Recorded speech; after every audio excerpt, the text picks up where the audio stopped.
campaigns are spending a lot of money and getting a lot of clicks, but not really getting any calls, emails, or sales. Intuitively, David, what would you think might be causing that? So in this kind of scenario, it would seem that you're getting the impressions, you're getting your ads in front of people. So good job there. And then they're clicking your ads. So there's got to be some kind of alignment to what they're searching for, what their problem is, what they need help with, what you're trying to buy. But then what do they do when they click, right? Then they're sent to probably your website. There are some additional kind of really neat, for Google, for instance, like extensions for kind of lead gen forms based in the ads and that sort of thing. And even ones for just calling straight from the ad. But probably the most typical scenario we see is people take that click traffic and send it to their website, to a specialized landing page, hopefully, in order to drive some action that they want, a goal, like you put there, call, submit a web form or an email to say, hey, can you help me with this? But here's the thing, if that's not really set up very well, so maybe there isn't a specialized landing page, the people who are trying to get some help, they might get on your website. If it's not organized very well, it's not structured to guiding them through the process to get in touch with you, they might not know what to do next. They might get there, even worst case scenarios, they might get there and think, wow, so this is nothing like what that ad was suggesting.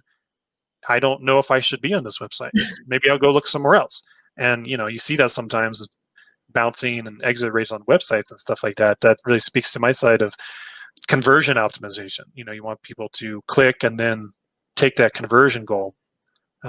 Probably landing page. Worst case, no landing page at all. One of the biggest mistakes you can make with ads is to send everything to your homepage. And I've actually seen that a lot, where all the ads go to the homepage, and that's not really on target with, especially if your ads target different services or different types of ad groups. Sending everything to one page or one sales page or your contact page, it can often result in like a high drop-off rate or a high spend rate and not a whole lot of conversions. So that's exactly right. In the same respect, if you do have custom landing pages and people aren't really doing a whole lot with them, they get there, they see it, and then they leave.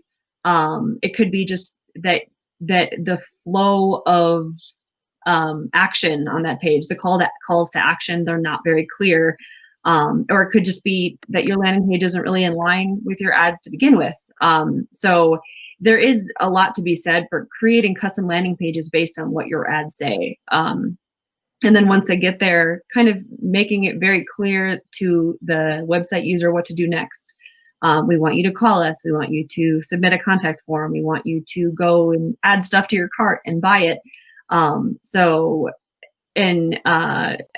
It could be pretty obvious that if that's happening, based on like the drop-off rate or the bounce rate or anything like that.